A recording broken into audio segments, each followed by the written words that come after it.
Welcome to Yury Experience, and today I want to talk to you about observational and experimental studies.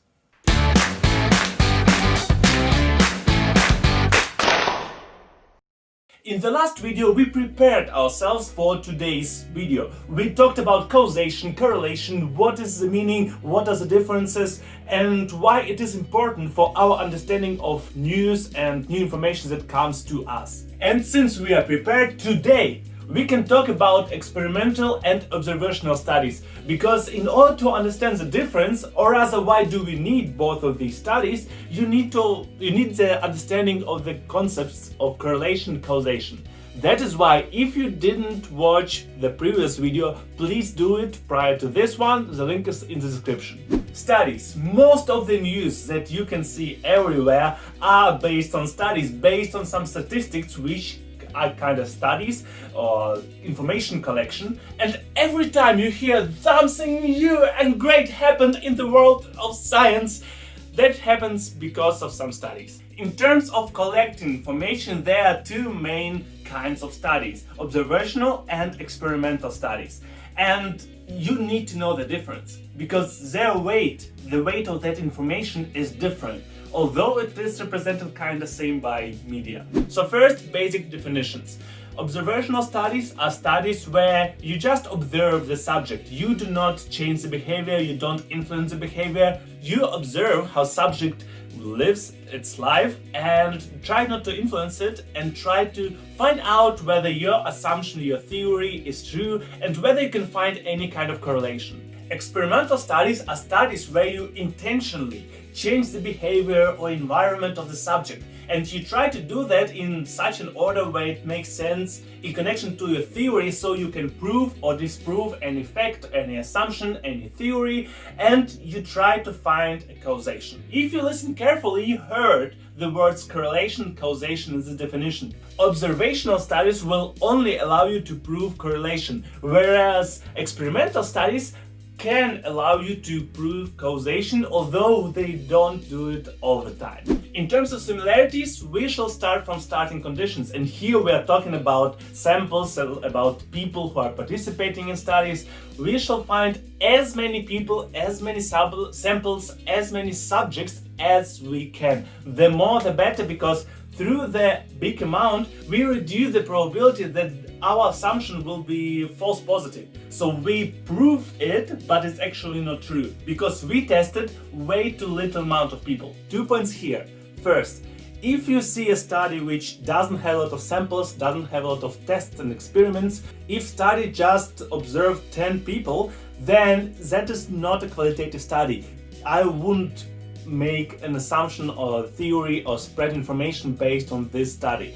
Maybe afterwards this study will be repeated with big amount of people, better financial situation, and then you can make some assumptions. But 10 people is way too little. And the second point, it doesn't make sense to have too many people too, because from some point, I think from a million or something like that, it doesn't make any difference anymore. It will not improve your statistical value anymore. Another important starting point is the fact that samples shall be as different as possible, as long as this difference doesn't influence the result, doesn't influence the study. Let me explain. For example, we study how a person drinks tea. Do all the people drink tea in the evening or in the morning, for example? And we observe that most of the people drink their tea in the evening, and which is great, we have great results. But then we look into the results and we see that depending on the sex, people drink tea at different times. It's not a true study, it's just explanation example. So that means that sex is influencing factor, is important variable for your study, and it doesn't make sense to not take it into account. It makes more sense to divide two sexes and study them independently. And it is possible that you find out that men drink their tea mostly in the evening, but women drink their tea mostly around midday. And that is then important. Then you can't make assumption that all the people do it the same way. There are variables that are important for your particular study. And this point that there are variables that can somehow influence your study are kind of what both of the studies try to battle against, what both of the studies try to find ways to how go around that, how take it into account, and how to make their study as objectively right and correct as it is possible. Now let's go into specific studies. Observational studies. You only look onto people, you only ask people, you only listen to replies of people. You don't influence their decisions. You try your best not to influence people in any kind of way, so people provide you the most true results they can provide. In our example with tea, we can have here an observational study. We will gather, 100 people, maybe 200, 500 people, and ask them one after another, how often do you drink tea? When do you drink tea? When do you drink coffee? You do your best to make your questions in a way so the person doesn't actually understand what is the point of the study. You can just say it's nutritional study, because the more person understands what is the point of the study, the more influenced are the results because of the personal psychology. Because I want to do good on the test, and that makes influence on the study. I know it's not super logical to make influence on the study because you want to make yourself look better as you are, but people are people. Here you cannot influence people. You cannot give people some tea and say, okay, can you please drink it during some time? Then it is not an observational study anymore. You observe how they live as it is, just like it is. And you do your best to divide people in such a way that you can find out all the hidden variables, all the variables that can possibly influence the results. And that is the point. First, you try to prove your theory, you try to find some correlation between something and something. So there is some connection in development of two things, but not proven one. And second, you do your best to think about all of the hidden variables that can be in the thing, in the study, in the people, in the samples that may or can influence your result. And then when you found out all the hidden variables, you try to take them into account. You can divide the groups. You can make randomized study. You can add some control. So for example, you ask people who drink tea and you ask people who don't drink tea at all, and try to find out whether there's some correlation in their behavior during evening that can influence people so they drink tea more. For example, all people who drink tea also drink movies in the evening, and all the people who don't drink tea don't watch movies in the evening. And then you can make an assumption that this movie thing is a hidden variable. In experimental studies, you have a direct influence on the people, on the samples, on the subjects. And that helps you to avoid some of the hidden variables, because you can control the process. That is the reason why a lot of studies, a lot of experimental studies are called controlled studies,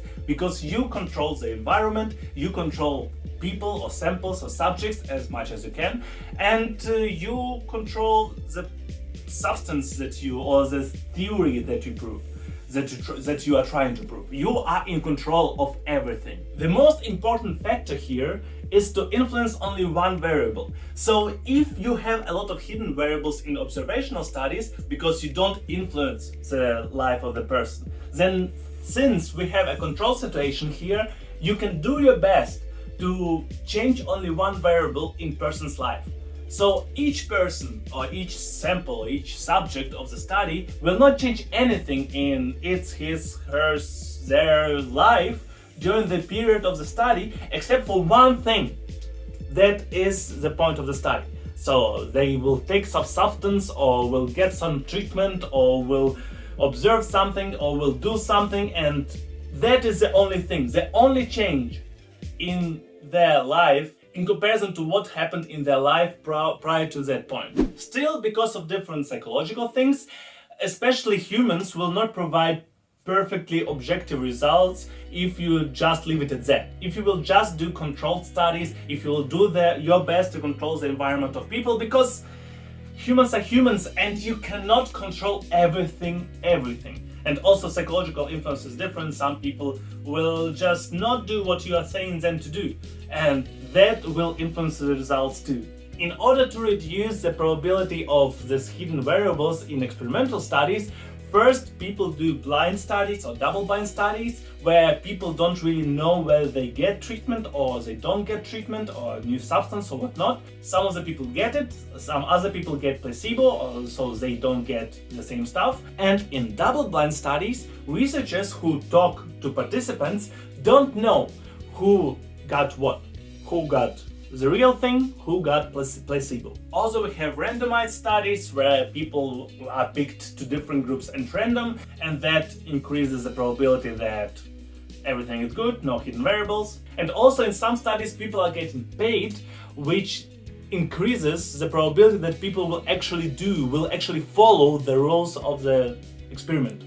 But still, nobody's perfect, and not every study has money for that. Let us do a summary. First, observational studies only observe people, they don't make any changes, and they cannot prove causation. They prove correlation only. Experimental studies change actively the behavior or environment of the participants, and they can prove causation, although they don't always do. A couple of questions. Why do we still have observational studies if they only prove correlation? The reason is, not everything we can prove through experiment because we have different ethical problems. For example, we cannot beat people and find out whether it hurts because it's not ethical. Another reason is money, because a lot of experimental studies are actually pretty expensive, which is why you cannot prove everything through experimental studies. Are experimental studies perfect? Are experimental studies something that will provide you the true information? First, I told you already that they can prove causation, but they don't always prove causation, and some of the studies are just qualitatively bad, have too little samples or too little subjects, or have just way too little experiments, and that leads to the fact that study is not qualitatively good. It just doesn't provide you actually any information. So although experimental studies are better than observational studies, they're not perfect either. Is there something better?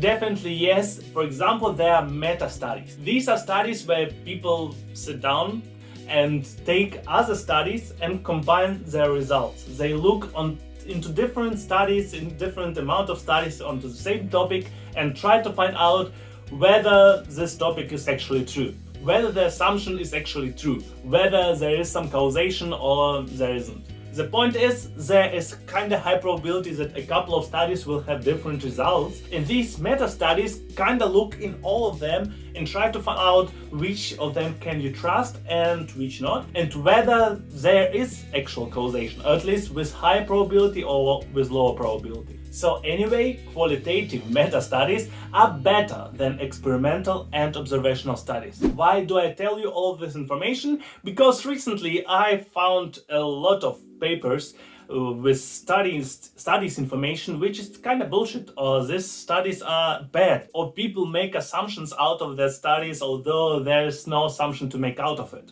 And except for that, I will talk about different topics in the future, and I will point out this video because in a lot of fields of science, people don't actually have an idea what is going on there. For example, nutrition. Nutrition is magic field because most of the studies that we have there are observational studies. We don't really have experimental studies in there.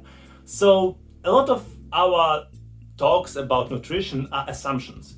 Yes, they are well based on assumptions, but they are still assumptions. And still a lot of stuff is not proven, and it still changes every freaking day. So please, read the studies, read the sources, check whether the sources are actually good, whether the sources actually talk about the topic, whether they are observational, experimental studies, whether they prove causation in a qualitative way. And that will make you better than most of the people on the internet, based on my experience. Because most of the people, I read a post. I will not read about the study that is behind it. And the study is bullshit. So please, don't be this person. I believe in you. I assume you know where is the like button. I think you also know where is the comment section. If you have any questions or suggestions, please write them in the comments. You can also subscribe to this channel, and I see you on Monday.